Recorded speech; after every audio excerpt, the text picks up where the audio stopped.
Hello, children. Welcome to Science with Savi. We are taking up the topic of transportation from class 10, lesson number 6, life processes. We have already discussed a lot of topics from this transportation. We have talked about the open and closed circulatory system. We have talked about single and double circulation, evolutionary changes in the heart of vertebrates, and we have also discussed the structure of human heart. So today the topic which I am going to take is lymph. Although there is only a small paragraph which is mentioned in your textbook, but I really wanted to tell you clearly and in a bit detail about the lymph and lymphatic system, because a clear understanding of how the lymph is formed, what is the significance of lymphatic system in our body is very, very important. This will really make a very strong base for you when you will be studying the same topic in your 11th and 12th.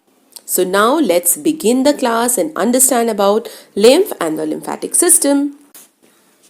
So first let's see that what is this lymph?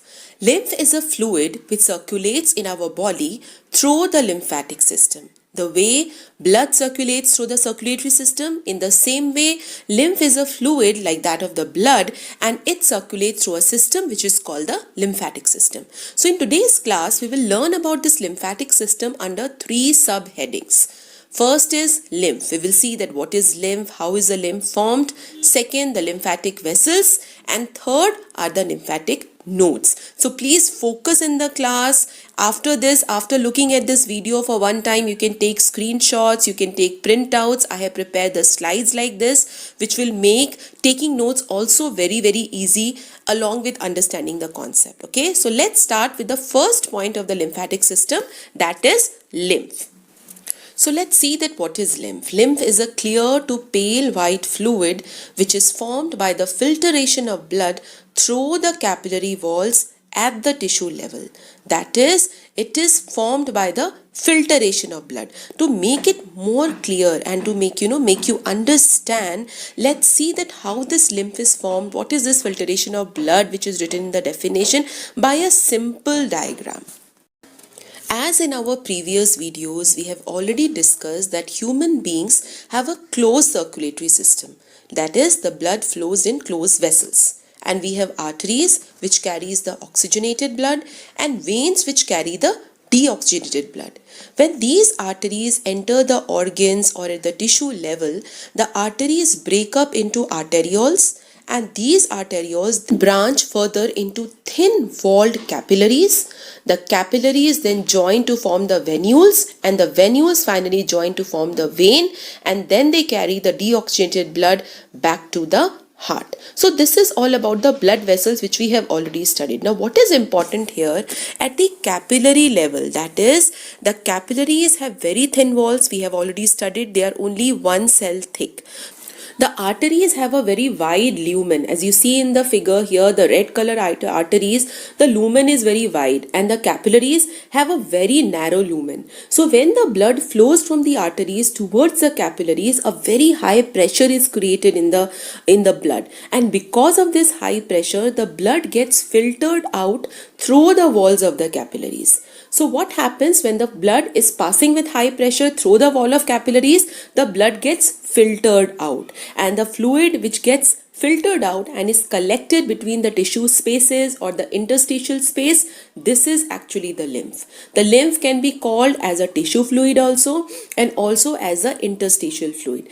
So now we know that how this lymph has been formed, that is by the filtration of blood. When the blood passes through the capillaries, through the capillary walls by diffusion, the blood gets filtered out, and the portion of the blood, the fluid, gets collected in the tissue spaces. This is the lymph. So now let's see that what is the composition of lymph. What is the lymph actually made up, and how it is different from that of the blood. Since we know that lymph is actually the blood which has been filtered out, so we can say that lymph is the blood plasma, but minus some important things which are present in the blood which is absent in the case of lymph. Let's see what are they. They are the major plasma proteins which are absent in the lymph. Okay, they are absent in the lymph.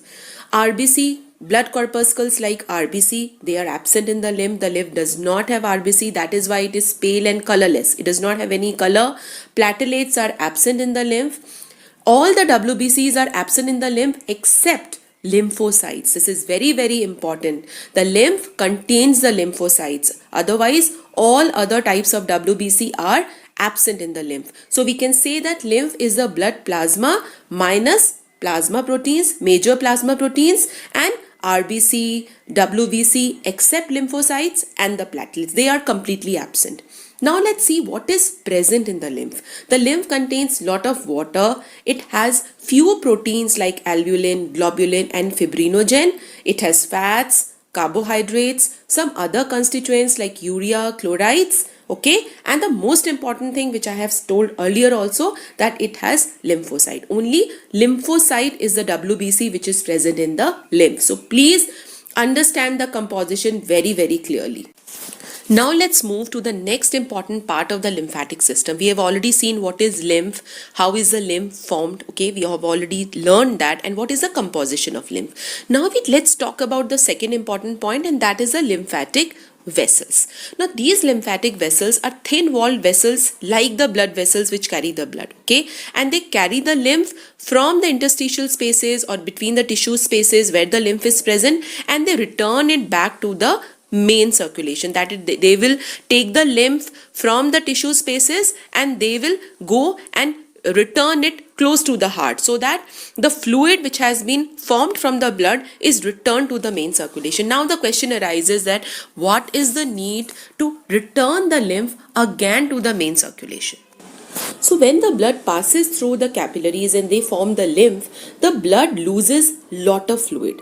Like in human being, an average human being has around 5.6 liters of blood. And you know, every day around 3.5 liter of blood fluid is formed in the form of lymph. So just imagine if almost half of the blood volume is released or is filtered and the lymph is formed, then the blood volume will go down in the body, which may lead to so many other problems. So in order to maintain a constant volume, the body has developed another process, that is the lymphatic system. That is a lymph which has been formed by the filtration of blood and which is there in the tissue spaces will be returned back to the cardiovascular system, will be returned back to the main circulation, and this is going on by the help of the lymphatic vessels. The lymphatic vessels, they collect the lymph from the tissue spaces and then they pour down this lymph to the main circulation. So that is why it is very important. That is why the lymphatic system becomes very important. Lymphatic vessels are of two types. There can be narrow and very one cell thick lymphatic capillaries.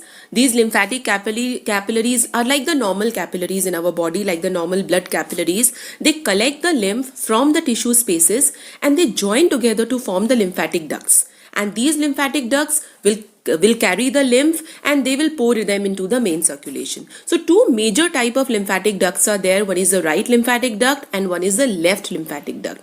The right lymphatic duct will collect the lymph from the right side of the body and the left will collect the lymph from the left side of the body, and they will pour it down into the main circulation. Now these lymphatic vessels, if you see the function, what the role they play, you will find that they are similar to veins because both of them carry the fluid from the tissue towards the heart. The veins also do the same. So both of them are same, and there is one more similarity in them, that they have valves to maintain the unidirectional flow of blood. The way the veins are having the valve, in the same way the lymphatic vessels also have valves, and it helps them to maintain the unidirectional flow of blood. But there is one difference, the lymphatic vessels have more valves, and because of this they look beaded. Okay, because of the more valves, the structure looks like they are beaded. So now let's move to the next part, that is the lymph nodes. Now let's come to the last part of the lymphatic system, and that is the lymph nodes.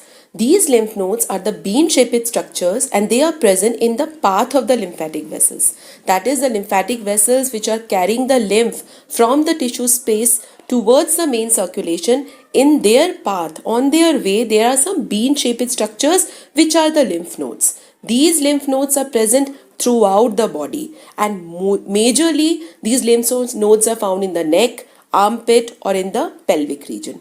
Now these lymph nodes have a very important function. So let's see the first important function.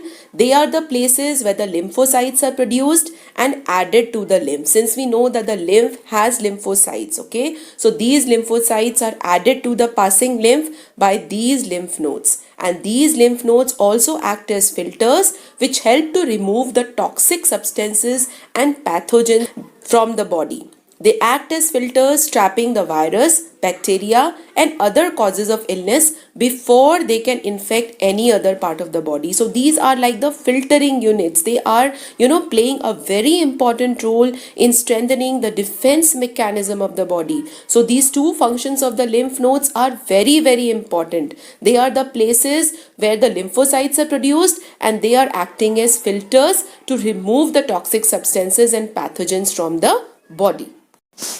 Major lymph nodes or lymphoid tissues which are present in our body are the tonsils. They are the thymus, spleen, the bone marrow, some gut associated lymph node. These are some of the lymphoid tissues which play a very important role in human beings. So now let's see the overall function of the lymphatic system. The number one is it is responsible for removing the interstitial fluid from the tissues back into the main circulation. It absorbs and transports fatty acid and fat from the digestive system. It acts as filters to remove harmful substances, toxins, pathogens from our body, and it plays a very important role in the body's immune system because it is the primary site for the lymphocyte production. So the lymphatic system has a very significant role in the human body. With this, we come to the end of this topic, lymph and lymphatic system, from class 10, lesson number 6, life processes. I hope this new way which I have tried in this video, you really liked it. Please give me your feedback in the comment section. It will really help me to know whether this way of slides is working for you or not. I have really prepared the slides with a lot of hard work and lot of research, so that all the slides which I have shared in this video helps you a lot to not just understand the concept of the lymph and lymphatic system, but also to get the notes from here. So children, please like, share, subscribe, and do share this video for more and more of your friends. So in the next video, I will come up with the last topic from this transportation from lesson number 6, life process, that is transportation in plants. So till that time, keep learning, keep exploring. Bye bye.